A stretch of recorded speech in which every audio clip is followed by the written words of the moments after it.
오늘 하나님이 우리에게 주신 말씀은 마가복음 14장 66절에서 72절까지의 말씀입니다. 오늘은 사순절 제23일이 되는 날입니다. 어느덧 사순절의 절반이 지나가고 있습니다. 이번 한 주간도 여러분 개인의 영성을 위해서 또 여러분의 가족 구성원들이 믿음으로 하나가 되기 위해 힘쓰고 기도하는 한 주간이 되기를 소망합니다. 우리 다 같이 오늘의 본문 말씀 마가복음 14장 66절부터 우리 72절까지의 말씀을 읽어보려고 합니다. 여러분 앞에 성경책을 펼치시고 함께 봉독하도록 하겠습니다. 베드로는 아랫뜰에 있더니 대제사장의 여종 하나가 와서 베드로가 불 쬐고 있는 것을 보고 주목하여 이르되 너도 나사렛 예수와 함께 있었도다 하거늘 베드로가 부인하여 이르되 나는 내가 말하는 것이 무엇인지 알지도 못하고 깨닫지도 못하겠노라 하며 앞들로 나갈새 여종이 그를 보고 곁에 서 있는 자들에게 다시 이르되 이 사람은 그 도당이라 하되 또 부인하더라. 조금 후에 곁에 서 있는 사람들이 다시 베드로에게 말하되 너도 갈릴리 사람이니 참으로 그 도당이니라. 그러나 베드로가 저주하며 맹세하되 나는 너희가 말하는 이 사람을 알지 못하노라 하리. 닭이 곧 두 번째 울려라. 이에 베드로가 예수께서 자기에게 하신 말씀 곧 닭이 두 번 울기 전에 네가 세 번 나를 부인하리라 하심이 기억되어 그 일을 생각하고 울었더라. 아멘. 위의 말씀을 읽으시면서 여러분의 마음속에 여러 가지의 생각이 떠오르셨을 것입니다. 어떤 분은 어떻게 수제자였던 베드로가 예수님을 부인할 수 있지? 이렇게 생각하시는 분도 계실 것이고, 나는 어떤 일이 있어도 예수님을 배신하지 않을 자신이 있어, 이렇게 생각하시는 분들도 계실 것입니다. 우리는 사순절의 말씀을 계속적으로 묵상하면서 예수님의 인간적인 모습도 찾아볼 수 있었습니다. 예수님도 십자가의 그 고통 앞에 분명 두려워하셨습니다. 베드로라고 다르지 않았겠죠. 오늘은 베드로의 인간적인 모습을 찾아볼 수 있습니다. 예수님이 무리들에게 잡혀가게 되면서 모든 제자들은 예수님을 버리고 도망가게 됩니다. 마가복음 50장의 말씀인데요. 제자들이 다 예수를 버리고 도망하니라. 그리고 54절의 말씀에 베드로가 예수를 멀찍이 따라 대제사장의 집들 안까지 들어가서 아랫사람들과 함께 앉아 불을 쬐더라. 오늘 본문 한 구절을 더 읽어보겠습니다. 66절인데요. 베드로는 아랫뜰에 있더니 대제사장의 여종 하나가 와서 베드로의 경로를 짐작해 볼 수 있습니다. 예수님이 잡혀가자 제자들은 모두 뿔뿔이 흩어지고 도망가지만 베드로는 계속 그게 마음에 걸렸던 거죠. 하지만 다시 예수님을 찾아가기에는, 예수님의 곁에 다가가기에는 너무 겁이 났습니다. 그래서 베드로는 선택하게 됩니다. 어떻게 합니까? 예수 일행을 멀찍이 뒤를 따라가게 된 것이죠. 여러분, 우리가 첫 번째로 오늘 묵상해 봐야 하는 부분은 이것입니다. 베드로는 지금 뭐가 무섭고 또 뭐가 겁이 나서 이렇게 행동하고 있는 걸까요? 베드로뿐만이 아니죠. 늘 예수님을 따랐던 그 제자들은 지금 다 어디로 가버린 걸까요?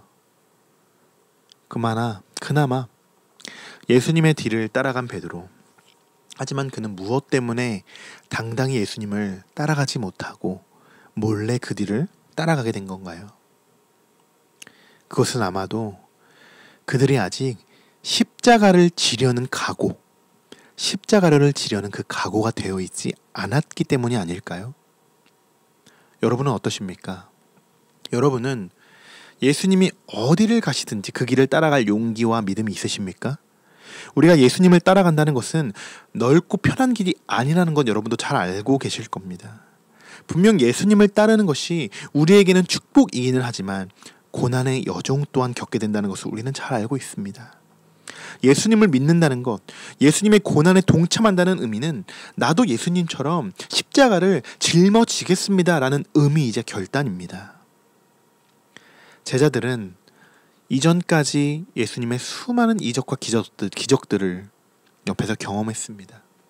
그런데도 이들은 지금 예수님의 곁을 지키지 못했죠. 저는 이전에 예수님과 이 제자만큼은 아니지만 스승과 제자의 관계, 오늘 본문과 비슷한 일을 경험한 적이 있습니다. 제가 한 가지 고백한다면 제가 음악을 하던 시절에 저의 스승이셨던 분이 계셨는데 어느 날 그분에게 좋지 않은 일이 벌어지게 됐습니다. 그래서 스튜디오의 문도 닫게 되고 어려움도 겪게 되었죠. 그분은 안 좋은 소문과 또 빅덩이에 앉게 되었습니다. 그래도 그분은 다른 사람들보다 저를 평소에 더 많이 또 칭찬도 해주시고 지지해 주셨던 그런 분이셨습니다. 그러나 저는 그분에게 또 상황이 그렇게 되고 그런 일이 생기자 저의 행동은 그분을 멀리하기 시작했고 마치 더 이상 나와 상관없는 사람처럼 생각하고 행동했던 적이 있었습니다. 저는 결국 그 당시 그분의 옆을 지켜드리지 못했습니다. 하지만 저는 늘 그분의 소식이 궁금했었죠. 그래서 지인들을 통해 그분의 소식을 전해 듣기도 하고 어떻게 지내시는지 멀리서 지켜보는 입장이 되었었습니다. 벌써 10년이 지난 이야기네요. 오늘 말씀을 묵상하면서 마치 베드로의 모습이 저의 이전의 모습처럼 느껴지기도 했었습니다.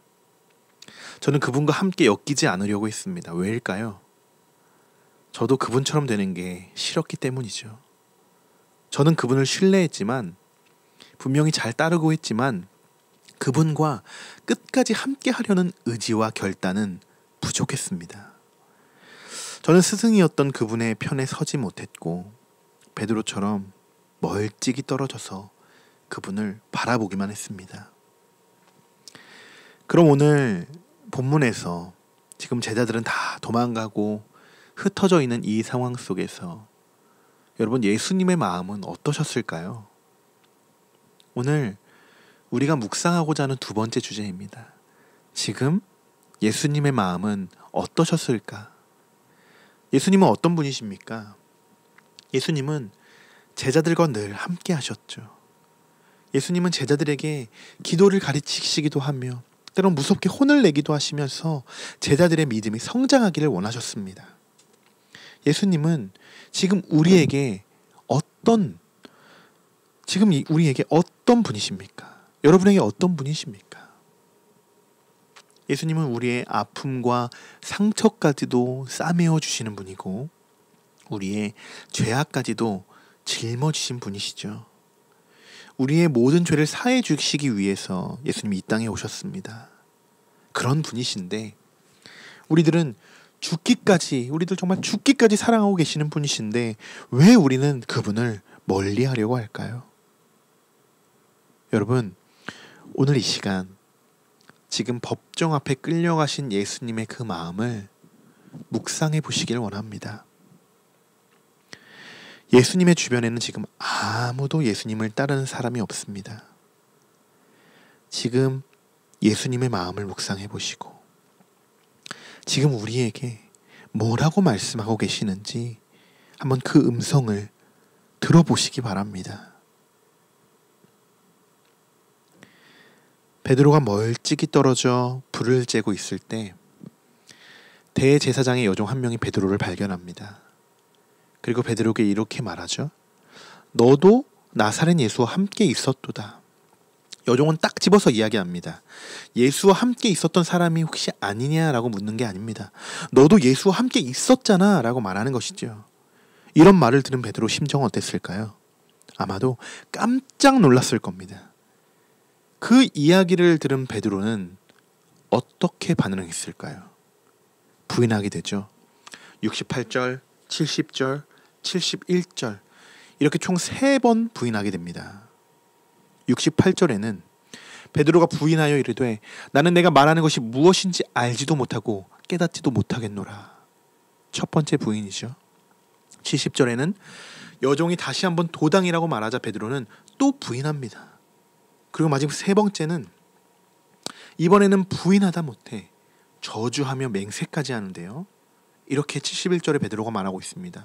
베드로가 저주하며 맹세하되 나는 너희가 말하는 이 사람을 알지 못하노라. 여러분, 오늘 이 베드로의 이야기를 묵상하면서 어느 누가 베드로에게 잘못했다고 지적할 수 있을까요? 그리고 어느 누가 나는 이렇지 않을 거라는 그런 확신을 할 수 있을까요? 여러분, 오늘 베드로의 모습이 우리의 모습을 거울처럼 비춰주고 있지는 않을까요? 그런데 여러분, 정말 놀라운 건 뭔지 아십니까? 예수님은 이미 베드로가 부인할 거라는 것을 이미 알았습니다. 알고 계셨습니다. 그것도 3번이나 부인할 거라는 걸 알고 계셨다는 거죠. 그뿐만이 아닙니다. 제자들도 다 도망갈 것이다 라고 미리 말씀하셨습니다. 마가복음 14장 27절 그리고 30절인데요. 말씀을 제가 읽어드리겠습니다. 예수께서 제자들에게 이르시되 너희가 다 나를 버리리라.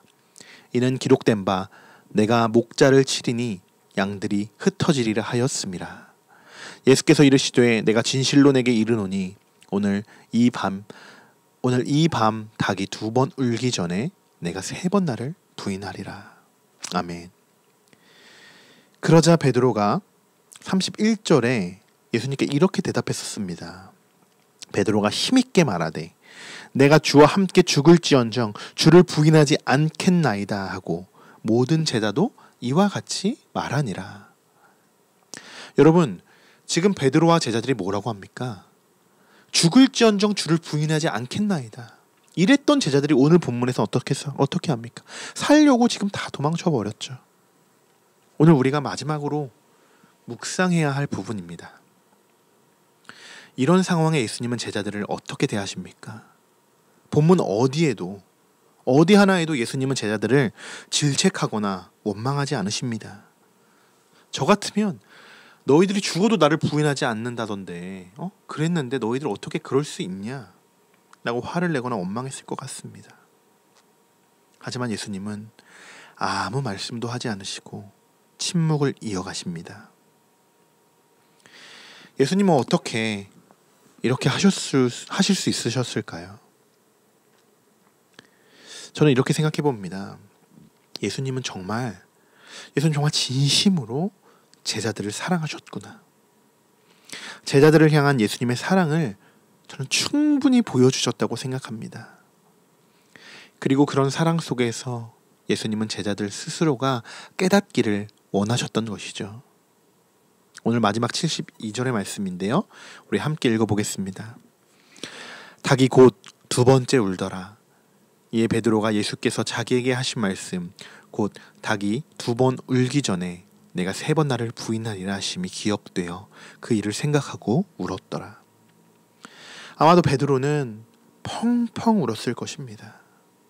제일 먼저는 예수님이 떠오르게 되어서 울었을 것이고 또 방금 전까지 저주하고 맹세하며 예수를 부인했던 자신의 모습, 자기의 모습을 돌아보면서 말할 수 없는 회개의 눈물이 쏟아졌을 것입니다. 이제 오늘 말씀을 마치려고 합니다. 하나님은 누구보다 우리의 연약함을 잘 아시는 분이십니다. 여러분, 그런 하나님 앞에 우리의 마음을 속이지 말고 거짓 없이 하나님 앞에 나아가길 소망합니다. 그리고 오늘 하루 예수님의 곁에 한시도 떠나지 말고 옆에 머물러 계시기를 축복합니다. 단 몇 시간, 단 몇 분이라도 예수님의 십자가를 함께 짊어지고 걸어가는 우리 모든 성도 여러분들이 되시기를 다시 한번 소망하며 오늘의 말씀을 마치도록 하겠습니다. 함께 기도하겠습니다. 사랑합니다, 나의 예수님. 사랑합니다, 아주 많이요. 사랑합니다, 나의 예수님. 사랑합니다, 그것뿐이에요. 오늘 이 사랑의 고백이 우리의 진심 어린 고백이 되기를 소망합니다. 오늘 베드로를 통하여 우리의 모습을 돌아보게 하시고 또 그럼에도 불구하고 우리를 끝까지 사랑하시는 예수님의 모습을 느낄 수 있었습니다. 오늘 하루 예수님을 멀리하지 않고 신뢰하며 나아가길 소망합니다. 특별히 코로나 가운데 고통당하는 자들과도 함께 하시고 희강이와 유준이와 우리 조경자 권사님 가운데도 동행하셔서 위로하시고 치유하셔서 날마다 회복되어질 수 있도록 인도하여 주시옵소서. 우리를 죽기까지 사랑하시는 예수님의 이름으로 기도드립니다. 아멘.